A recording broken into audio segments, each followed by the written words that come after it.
A vida do cristão é algo extremamente maravilhoso, apesar das dificuldades que nós passamos. Você pode ir de norte a sul desse país, de leste a oeste, e você vai encontrar pessoas que falam a mesma língua que você, pessoas que vão lhe receber como já lhe conhecessem há muito tempo.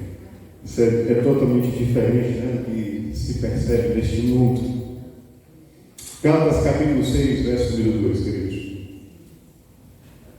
Levem as cargas uns dos outros, e assim estarão cumprindo a lei de Cristo. Deus, nós sentimos Tua presença em nosso meio, ela é real, a Tua palavra nos assegura onde estivermos, onde estiverem 2 ou 3, Senhor, diz Teu nome ali, o Senhor está, e o Senhor está conosco.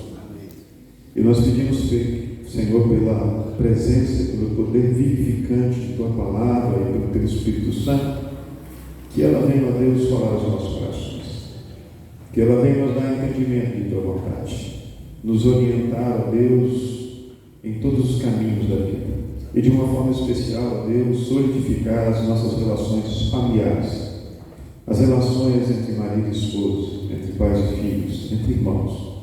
Que Tua boa mão e a Tua graça seja sobre nós, sobre a Tua igreja, nos dando entendimento perfeito da Tua verdade, em nome de Jesus.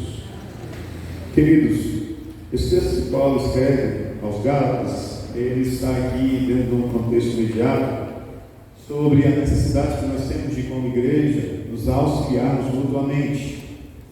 Nossa responsabilidade enquanto igreja de estarmos atentos às necessidades uns dos outros.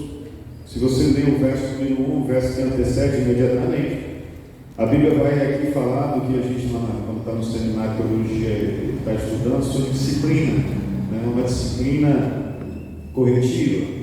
Seria mais ou menos aquilo que a gente faz, né? Um grupo de irmãos que visitam um irmão faltoso, que está vivendo uma situação delicada em relação ao pecado, ou até mesmo um afastamento, um abandono da igreja, para que esse grupo de irmãos leve uma palavra, o exorte, né? Para que traga esse irmão novamente ao convívio, ou seja, para que esse irmão seja, como a palavra diz aqui, seja restaurado, né? E isso deve ser feito com espírito de brandura, né? Se a gente olha para o passado, a gente vai ver algumas experiências não muito agradáveis, nesse sentido em que um grupo de pessoas visitou um irmão faltoso, mas o espírito não era um espírito de brandura, né? E isso promoveu muito mais discórdia do que restauração. E Paulo vai escrever dentro desse contexto, quando ele chega no verso número 2, diz assim, né, levem as cargas uns dos outros, e assim nós estaremos cumprindo a lei de Cristo. Ou seja, a gente que vive em comunidade, né, em fraternidade, isso é um mandamento de Deus para nós, a preocupação com o nosso irmão. Aliás, quando você vai lá para as páginas iniciais das Escrituras, no primeiro assassinato, a primeira palavra de Deus para Caim: onde está o teu irmão? Essa é uma palavra que ela não envelhece. E dia após dia Deus está perguntando para nós: onde está teu irmão? Se você olha para os bancos da igreja, talvez você vai sentir falta de algum irmão, ou de alguém que não está aqui mais. E a gente deve se preocupar, e eles devem nos incomodar. Então essa preocupação, ela faz parte aqui do cerne do que Paulo está tratando neste momento. Mas eu quero pensar nessa preocupação mais do que uma questão da disciplina eclesiástica, né, da restauração de irmãos faltosos, também de uma preocupação que nós temos que ter enquanto casal. E aqui eu quero, na verdade, trazer uma situação hipotética para você apenas pensar junto comigo, mentalizar, visualizar, para depois a gente discorrer um pouquinho sobre isso, né? Pensa aí numa cena comum, você e sua família saindo de férias. Vocês vão viajar para algum lugar, estão naquele momento onde vocês estão arrumando o porta-malas do carro. Momento delicado, né, irmãos? Esse momento de arrumar o porta-malas do carro é um momento delicado. Nós, homens, temos, vamos por assim dizer, uma tendência toda especial a ficarmos um pouco irritados nesses momentos, né? A gente começa a perguntar: meu Deus do céu, são apenas 1, 2, 3 dias, está levando a casa inteira. Eu que viajo muito com minha sogra, né? Minha sogra é como se fosse minha mãe, ela é viúva, então Ela mora em Anápolis, mas ela fica lá em Quel, fica nesse trânsito. Aí eu vou, levo o custo. E ela volta a trazer a parede da casa dela para colocar no meu carro. Falei, minha sogra, meu carro é um sedã, não é uma caminhonete, não é um ônibus. Ela traz planta, ela traz tudo que você imaginar, ela traz dentro da casa. Quando eu venho com ela, parece que meu carro é um zoológico, assim, uma floresta. Falei, minha senhora, pelo amor de Deus, a polícia rodoviária, ainda bem que o carro tem um vidro fumê. Falei, se ela da polícia rodoviária veio, ela está fazendo tráfico de alguma coisa aqui dentro desse carro.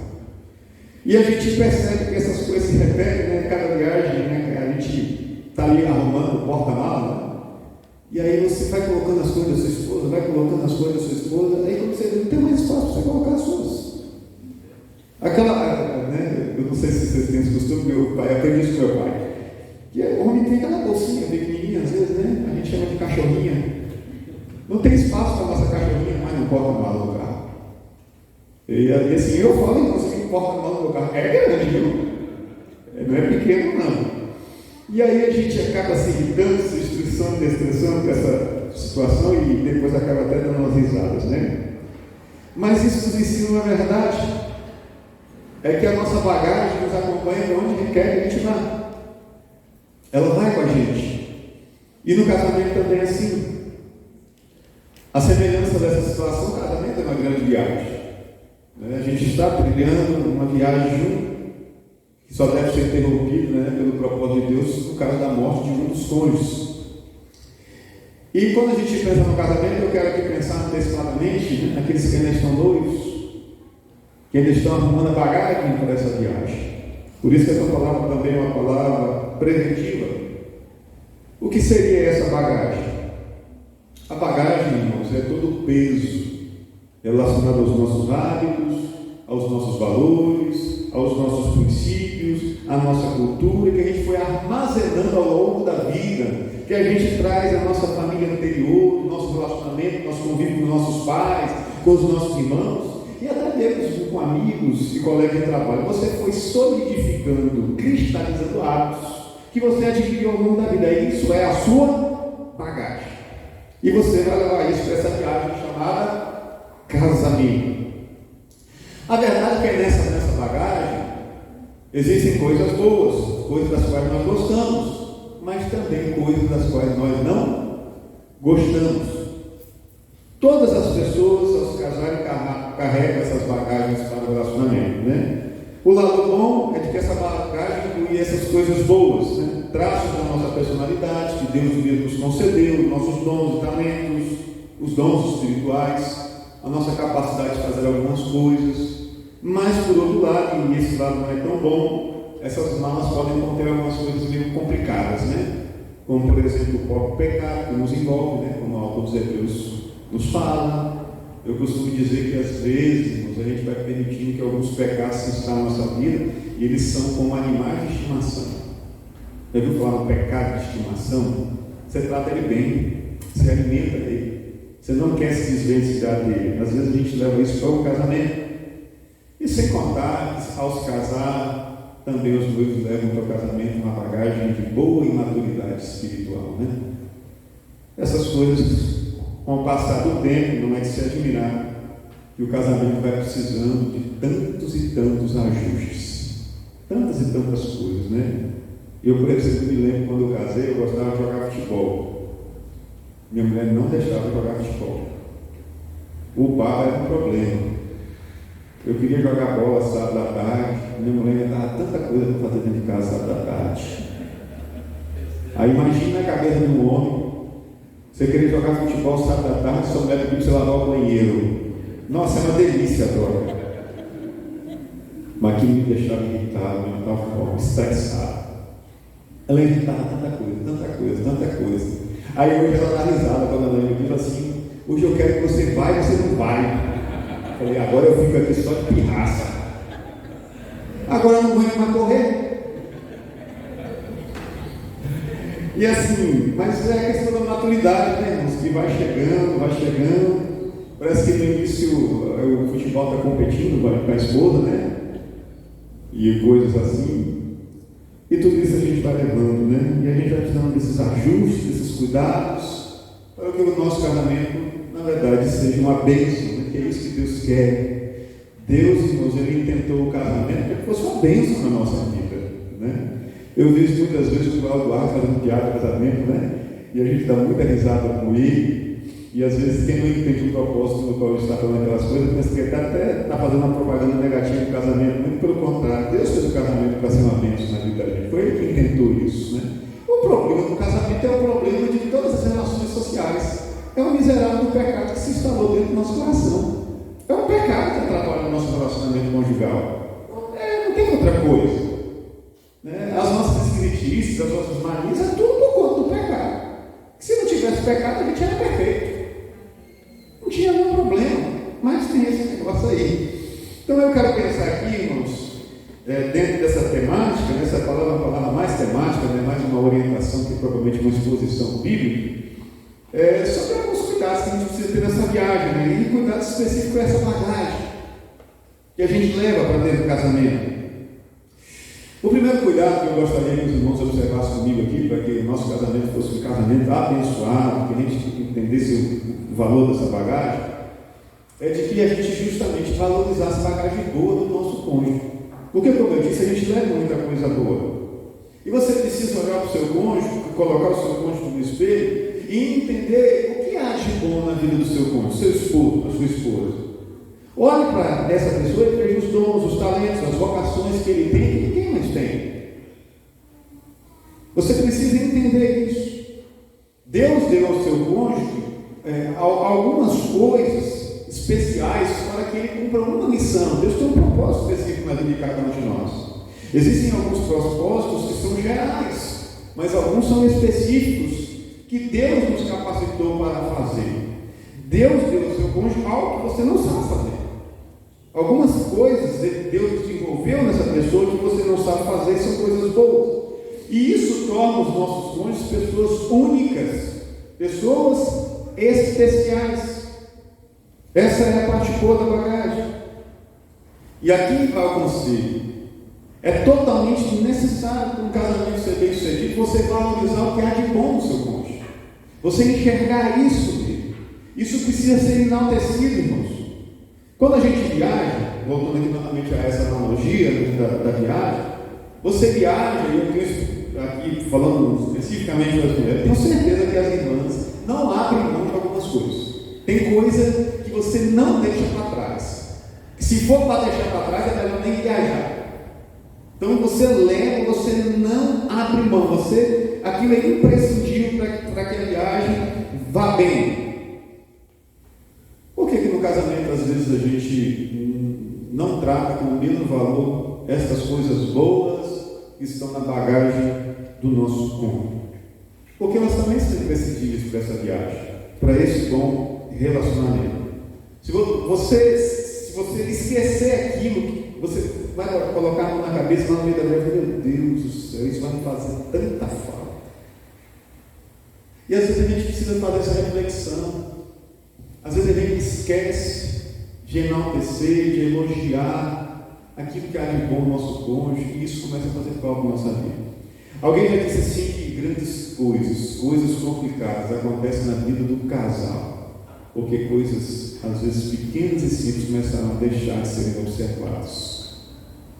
Quando a gente está namorando, abre a porta do carro para namorar, dá o primeiro lugar, deixa ela se servir antes, né? É bom dia, é boa tarde, é boa noite, como vai, meu amor? Vai passando o tempo, a gente nem fala mais, né? Vai fazendo mímica. A gente vai deixando, né, de entender, de valorizar essas pequenas coisas, depois isso vai se tornando um problema tão grande.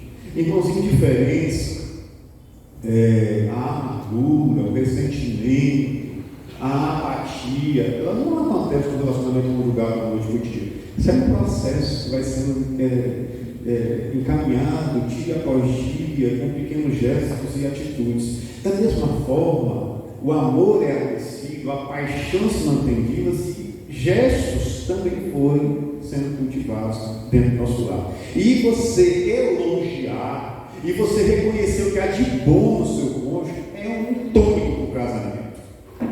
Ô irmãos, como nós precisamos de sermos reconhecidos, elogiados, enaltecidos por aquilo que é de bom. E eu vou dizer uma coisa, o diabo sabe disso. Há um índice alarmante de adultério hoje no meio cristão. Sabe por quê? Porque o diabo sabe disso. E o elogio do esposo e a esposa não recebem em casa. O diabo vai incentivar para que alguém fora de casa dele. E aí as pessoas começam a se embriagar de fontes que não são suas. Irmãos, eu tenho certeza que o pastor Gamaliel vai concordar comigo. Hoje, em 90% dos casos, quando alguém fala assim, pastor, eu preciso conversar com você, quero agendar uma hora no gabinete contigo. Como diz na minha terra, é batata. Problema de casamento. Problema de casamento. E por quê? Porque essas coisas que parecem tão simples, elas começam a ser negligenciadas na vida do casal. A gente não elogia mais. O grande problema, irmãos, é que com o passar do tempo, nós nos tornamos especialistas em críticas e analfabetos nos elogios. A gente começa a praticar dentro do casamento uma matemática demoníaca. A gente aumenta a crítica e diminui o elogio. Lá no início do relacionamento, eram mais elogios e menos críticas. Aliás, não tinha crítica nenhuma, né? A gente estava anestesiado até mesmo com os defeitos do cônjuge. Você estava tão apaixonado que você não conseguia enxergar nem os defeitos do cônjuge. O camarada tinha chulé, você não conseguia sentir o chulé. Mas com o passar do tempo, ele nem tem mais chulé, mas você agora sente o chulé que ele não tem. Muda, inverte. A gente acaba investindo naquilo que a gente deveria economizar e economiza naquilo que a gente deveria investir. Nós não pensamos duas vezes em fazer uma crítica, e às vezes, muitas vezes, uma crítica ácida ao nosso cônjuge. Mas a gente pensa 2, 10, 15, 20 vezes antes de fazer um elogio. E às vezes desiste de fazer um elogio. A gente age como se o nosso cônjuge, com o passar do tempo, fosse um vidente, que ele já soubesse aquilo que já está na nossa mente. Então eu não preciso elogiar, porque o meu cônjuge já sabe. Meu cônjuge já sabe que eu penso dele a esse respeito, mas é preciso que seja dito, é preciso que seja reafirmado. Sabe por quê? Porque se você não falar com o passar do tempo, seu cônjuge vai achar que você já não mais pensa aquilo a respeito dele. Uma vez eu assisti uma certa história, ela pode parecer até engraçada, mas ela é trágica, de um camarada que foi na casa de um amigo, e ao chegar na casa do amigo, ele viu o amigo dele tratando a esposa dele de uma forma tão gentil, de uma forma tão educada, que ele ficou impactado. Meu amor para lá, minha princesa, como você está? Que coisa maravilhosa você fez aqui. Ele ficou olhando assim e perguntou para um amigo dele: por que você trata a sua esposa tão bem? Eu falei: porque ela merece. E isso torna o nosso casamento mais feliz. Ele falou: é? Chegou em casa, abraçou a mulher: meu amor, eu te amo, você é a mulher mais maravilhosa do mundo, a mulher faz eu chorar. Foi o quê? Foi o quê? Que dia hoje? Geladeira que sou, os meninos ligaram na escola, você chamou bêbado de casa. Irmãos, a gente dá risada, mas é trágico. A mulher ficou tão impactada com a relação do homem porque ela não esperava nunca, porque provavelmente ela nem se lembrava mais da última vez que o marido tinha sido gentil com ela. Né? Uma vez eu fiz uma palestra lá na 7 de setembro para casais, que a gente faz trabalho. Aquele gato lá é crente, viu? Ele entrou lá no culto agora, ele estava ali fora lá. Rapaz, eu vou levar esse gato aqui eu já vi cachorro que ele ganhou uma gata com um desse. Olha ele, passando. Então, a gente estava fazendo esse trabalho lá com um casal na igreja, e eu estava falando lá da primeira fase, né? Quando a gente está noivo, namorando. Eu botei um slide lá que é a fase do encantamento. A fase do encantamento é o seguinte: é quando a mulher ela visualiza o homem como aquele príncipe encantado daqueles filmes, sabe? Ele vem montado num cavalo branco, bonito, ele todo bonitão lá, e bonitão não, ele veio todo Boa Pinta, né? Porque a gente não chamou de Boa Pinta, não é bonito, não. Aí veio lá todo daquele jeito, e aquilo está ali no imaginário da mulher. Aí eu fui falando das fases do casamento, lá na fase vem a fase do desencantamento. E na fase do desencantamento eu botei um slide que só tinha um cavalo. O príncipe foi embora com o tempo, só ficou o cavalo dentro de casa. Por que, irmãos? Porque a gente vai negligenciando essas pequenas coisas, deixando de elogiar, deixando de enaltecer. Irmãos, quando você casou, seu cônjuge já tinha os defeitos que tem hoje. Você não quis enxergar, você via. Não é sério? Você via. Mas aí por que depois, meu Deus, quando eu casei não era assim? Era assim, sim. É porque antes você fazia uma matemática diferente de relacionamento. E a gente precisa ser inteligente nessa matemática.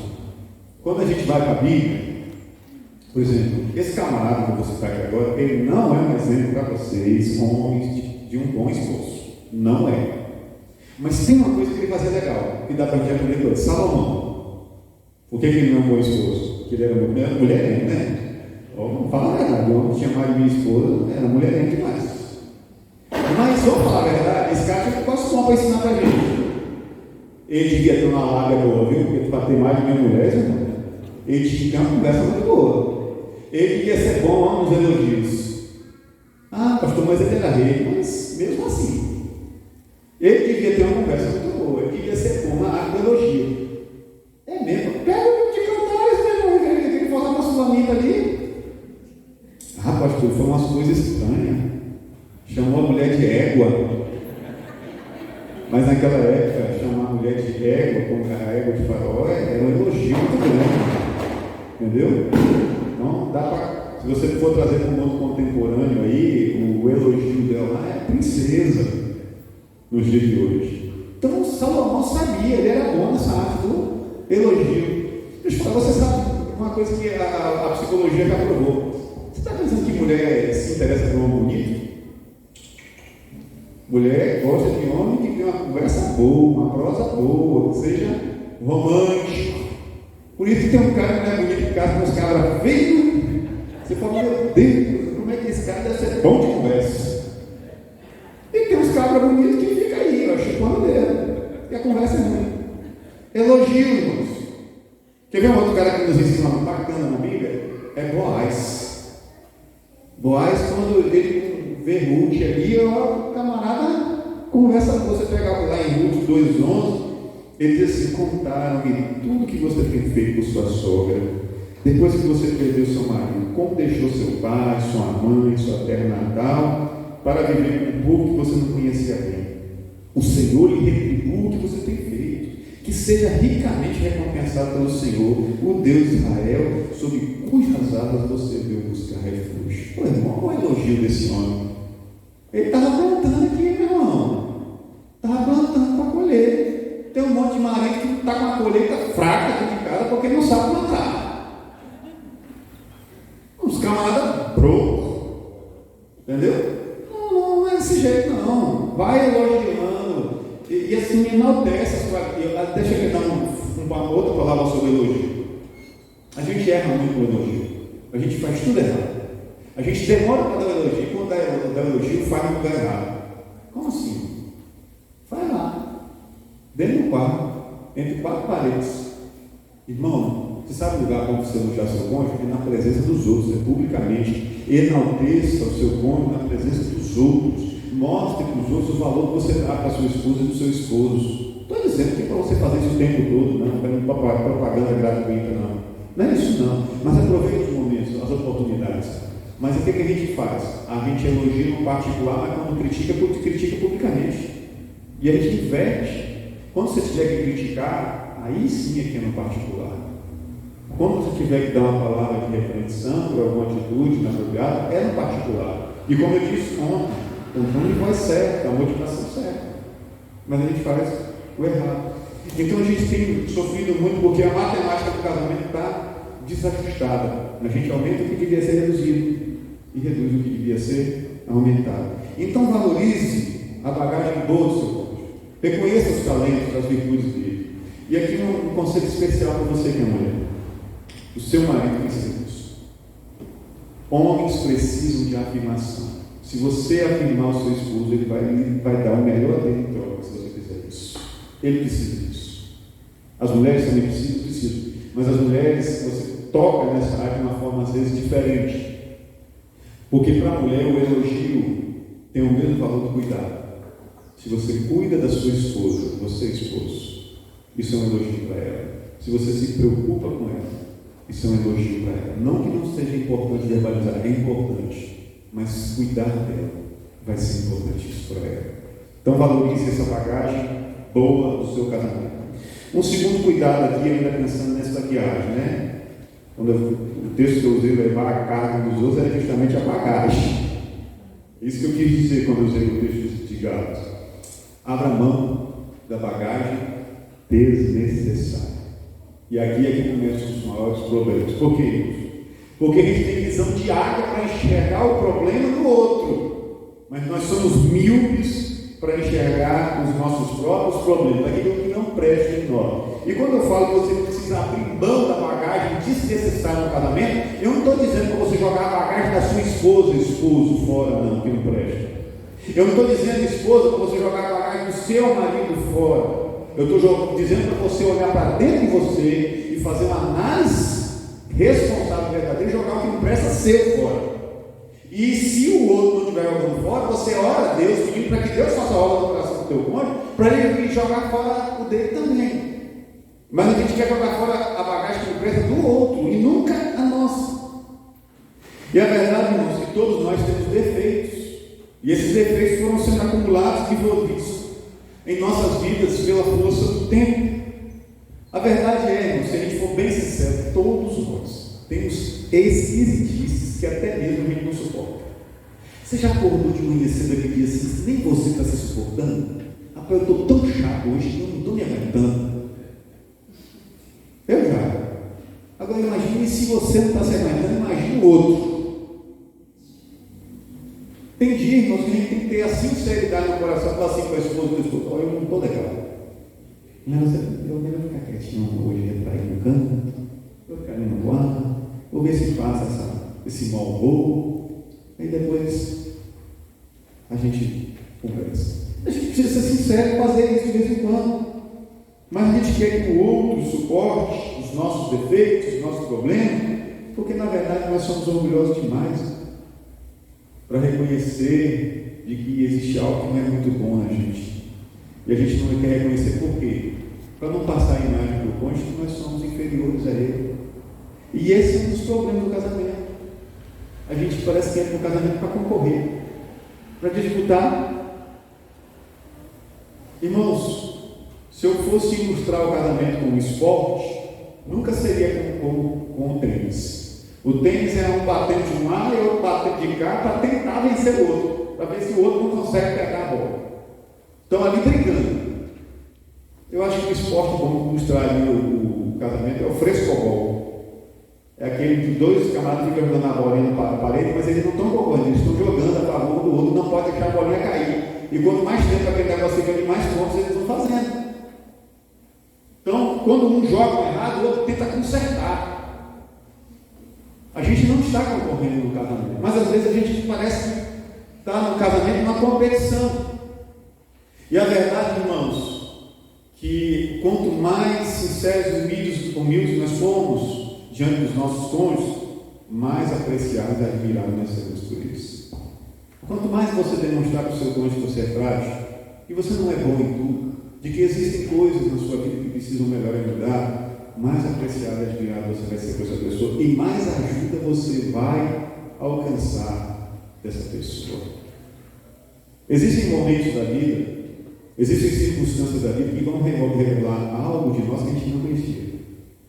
Eu tenho certeza que você conhece pessoas, se você mesmo não viveu essa realidade, que nesse momento tão difícil pelo qual nós passamos, demonstraram algumas fragilidades que elas não conheciam de si. Quantas pessoas, irmãos, com a pandemia, que desenvolveram depressão, síndrome de ansiedade generalizada, distúrbios mil. E pessoas que você julgava assim, nossa, nós achávamos fulano tão forte, e desabou diante da iminência da morte, da doença. Quantas pessoas? Às vezes as circunstâncias da vida vão revelar fragilidades que nem dele a gente conhece. E nesse momento, como é bom ser sincero comigo, reconhecer que a gente não é perfeito e contar com a ajuda das pessoas que podem mais nos ajudar, que são os nossos cônjuges. Como é bom, em momentos assim, saber que você vai ter uma palavra amiga, alguém que vai andar uma segunda amiga com você. Nós devemos, irmãos, abrir mão da bagagem do machismo, do feminismo, da ideologia de que tem que ser tudo do meu jeito aqui em casa, daquela velha ideia de que na casa de papai e mamãe era assim, então é assim que é certo, assim que é melhor. Quando eu vou aconselhar casais que chegam com essa ideia lá, pastor, não é porque quando eu morava com meu pai e minha mãe, se você não casou com seu pai nem com sua mãe. Então, a casa do seu pai e sua mãe, a casa do seu pai e sua mãe, você agora está construindo um novo ambiente. Nem tudo que funcionava lá vai funcionar no seu casamento. E nem tudo que você aprendeu com seu pai e sua mãe estava certo. Isso não significa que a gente despreza os bons princípios e as coisas boas que nós aprendemos na casa do nosso pai e da nossa mãe. Mas você tem que entender que você está formando um novo lar com uma pessoa que vem de um contexto, uma cultura e uma criação diferente. E isso precisa ser respeitado. A verdade é que casamento é como um grande barco, né? Navegando.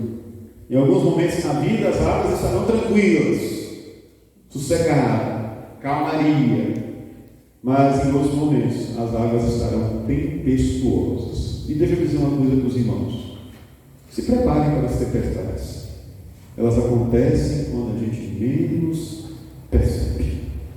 Quando a gente menos espera, elas aparecem. Jesus estava com seus discípulos no mar da Galileia.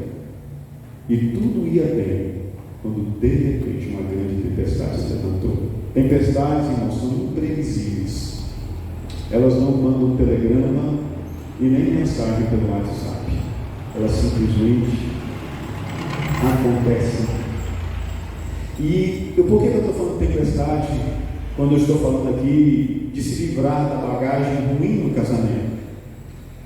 Porque, irmãos, quando a tempestade chega, ou você joga a bagagem excessiva e ruim fora, ou você naufraga. Paulo estava navegando para Roma, onde seria julgado pelo imperador. E no início da viagem, ele alerta ao comandante do navio de que era melhor eles cessarem temporariamente aquela viagem. Está lá em Atos 27. Diz assim: Senhores, vejo que a nossa viagem será desastrosa e acarretará grande prejuízo para o navio, para a carga e também para a nossa mão.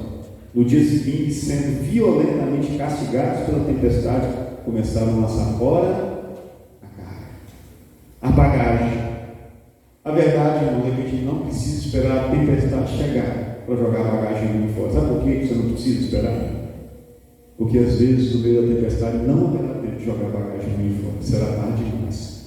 Essa bagagem ruim fará o casamento naufragar. Então, quando Deus começar a nos advertir, Deus sempre vai usar algumas circunstâncias, vai usar pessoas para falar o nosso coração, vai usar a palavra. A gente precisa estar atento aos sinais de Deus. Deus às vezes vai dar sinais, indicações, placas de sinalização pelo caminho de que algo precisa ser mudado, de que algo precisa ser jogado fora, para que as coisas melhorem. Só que a gente não fica atento. Aí de vez em quando Deus coloca um outdoor todo tamanho na frente da gente, joga fora. Aquela tempestade, por exemplo, poderia ter sido evitada. Quantas tempestades nos casamentos podem ser evitadas se a gente ficar mais atento às placas de sinalização? Quantas tempestades na família podem ser evitadas se a gente ficar atento àquilo que Deus está falando? Deus vai dando sinais, irmãos, sinais claros. Você tem um filho adolescente, seu filho começou a chegar de madrugada em casa, Deus está escancarando você que tem algo errado na sua família. Você tem um filho na escola, você tirar uma nota boa, daqui a pouco as notas dele despencam, tem alguma coisa acontecendo? A gente precisa de sensibilidade para ler isso aí e começar a jogar o que não presta fora. Mas ainda há um terceiro cuidado, e aqui eu quero trazer isso como uma última aplicação para a vida do casamento. Você precisa valorizar a bagagem boa, e essa deve ser mantida. Você precisa jogar a bagagem fora ruim, a bagagem ruim de fora. Mas você precisa também, ao longo do tempo, adquirir bagagem boa nova. Sabe por quê, irmãos? As experiências do passado são excelentes, mas a gente precisa viver o agora, ter presente, o futuro e viver novas experiências. Há um tempo atrás eu li um pouco a história do presidente Jimmy Carter dos Estados Unidos. No dia em que ele se candidatou a presidente dos Estados Unidos, ele não falou com a mulher dele, ele não sabia, a mulher dele não sabia que ia ser candidato a presidente dos Estados Unidos. Ela só desconfiou de alguma coisa porque perguntou para ele: por que você está usando roupa de domingo no meio de semana? Ele tinha colocado um terno para ir lá para o respectivo órgão eleitoral dos Estados Unidos registrar a sua candidatura. E a partir daquele episódio, ele começou a compartilhar com a sua esposa. E ele, em seu diário de memórias, disse que a partir do momento que ele começou a compartilhar a sua vida com sua esposa, suas decisões foram melhores. E aqui a gente está falando aqui de um homem que simplesmente presidiu a maior nação do mundo. E ele disse que foi mais fácil governar os Estados Unidos depois que ele começou a ouvir a mulher dele. Irmãos, o que eu quero dizer com isso, sobre adquirir bagagem nova e boa no casamento?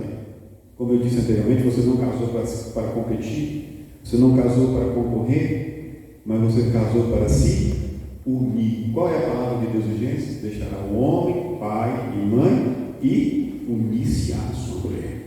É união o propósito de Deus para o casamento. Como eu disse, todos nós temos virtudes, temos talentos, temos bagagem boa. E eu disse que a gente precisa enaltecer isso, mas eu quero dizer uma coisa: você não apenas tem que enaltecer a bagagem boa do seu cônjuge, você precisa aprender com ela também, naquilo que ele tem, naquilo que ela tem e que você não tem. A gente precisa ter a humildade de aprender uns com os outros. E eu digo uma coisa para vocês, meus irmãos: se vocês estão casados há um bom tempo, e se não se tornar ainda pessoas melhores do que eram antes de se casar, eu digo uma coisa para você: há algo profundamente errado na sua vida e na sua relação. É impossível você casar com alguém que tem dons, que tem talentos, que tem habilidades, e você não absorver um pouco daquilo que aquela pessoa tem na sua vida. É impossível. Se isso não está acontecendo, você está errando profundamente o caminho. Relacionamento conjugal, casamento é um lugar onde duas pessoas aprendem um com o outro, onde há desenvolvimento pessoal, onde há desenvolvimento espiritual. Me lembro que quando eu casei, eu vim de um lar onde a figura materna era predominante. A minha mãe tinha uma palavra de autoridade, uma palavra forte. Normalmente, lares onde a mãe tem uma palavra mais forte que o esposo, os filhos homens são frágeis. E normalmente vão perpetuar isso no casamento, sendo normalmente submissos às esposas. Eu vim de um lar assim, e eu tinha uma tendência a ser assim. Quando eu casei com minha esposa é uma mulher de Deus, uma mulher muito sábia. Ela falou: eu não quero um marido em que eu dê a direção, eu quero um marido que me dê a direção. E eu aprendi com ela a ser a esposa que eu sou hoje. Mas eu louvo a Deus pela minha vida e minha esposa, porque ela entendeu qual era o lugar de Deus para a vida dela no relacionamento. Ela não quis ser aquilo que Deus não queria que ela fosse. O problema é que às vezes muitas irmãs e muitas mulheres gostam deste lugar. E irmãos, a gente nunca será bênção quando nós estivermos deslocados da função de Deus na nossa vida. E eu aprendi isso com minha esposa. E hoje eu não tenho mais problemas para liderar o meu lar. Porque quando eu entendi e quando eu fui motivado pela postura dela, e até mesmo pelos dons e talentos que minha esposa tem talento para liderança nato, eu pude desenvolver aquilo que faltava. Muitos casamentos acabam porque não sabem extrair dos seus cônjuges aquilo que há de melhor. Adquirir bagagem boa, adquirir bagagem nova, é ter humildade de aprender com o seu cônjuge. E aqui não se trata apenas de ser professor um do outro, é ser professor e aluno ao mesmo tempo. Os dois precisam ser professores e os dois precisam ser alunos. Por isso que Paulo, quando escreve aos Filipenses, no capítulo 2, verso 3 a 4b do versículo, diz: com humildade cada um considere superiores os outros a si mesmo. Então, quando você considera o outro como alguém que tem ensinado, você vai crescendo com isso. E por que a gente precisa de bagagem boa, bagagem nova? Porque com o tempo, irmãos, a bagagem vai ficando velha e sem utilidade.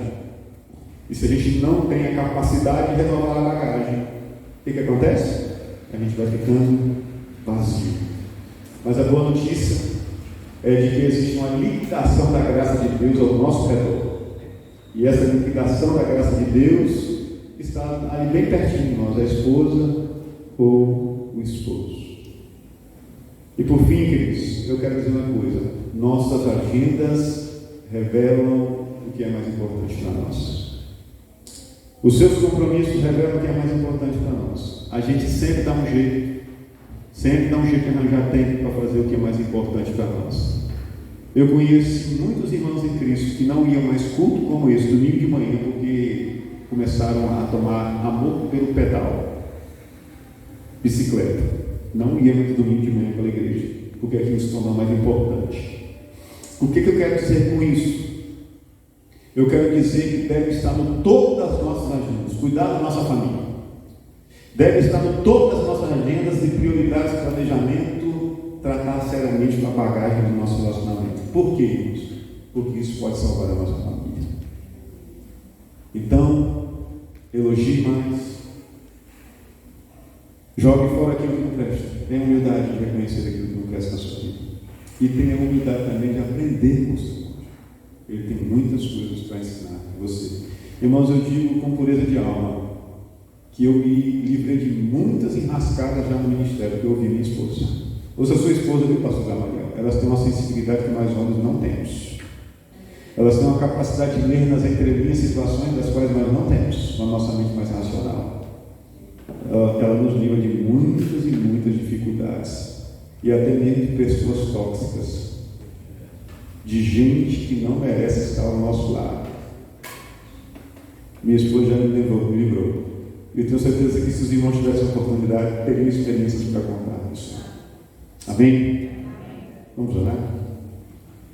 Ó Deus bendito, que coisa boa, que coisa gostosa estar em tua presença, Pai. Por essa oportunidade, nós louvamos o teu nome. É verdade, Senhor, os irmãos aqui sentaram em determinado momento, se organizaram, planejaram esse momento para estar pensando sobre família. Mas a verdade é que tudo isso é um serviço do Senhor, para que o Senhor venha nos abençoar com a tua presença e por tua palavra. Obrigado por esse tempo, por esse dia que o Senhor nos abençoe a verdade. Por estar aqui junto com nós, irmãos, que tem conhecido. Que o Senhor continue a abençoar e sustentar essa igreja, o ministério do céu, pastor Gamaliel e família. Que eles possam crescer, ó Deus, no conhecimento e na graça do Senhor. E que aqui haja, Deus, famílias fortes, restauradas para a glória do teu nome. Famílias transformadas, que serão instrumentos do Senhor para transformar a sociedade. Abençoe e restaura a casa que estão quebradas. Abençoe e restaura, ó Deus, filhos que estão, ó Deus, desviados da tua palavra. Que o Senhor esteja tocado o coração. E que, ó Deus, aqueles que se mantêm firmes, ó Deus, diante do Senhor, possam ser usados, ó Deus, como aqueles que serão como grandes imãs, que atrairão o restante da sua família para a tua presença. Bendize, ó Deus, as famílias desta igreja com a tua arma, com a tua bênção, no nome de Jesus.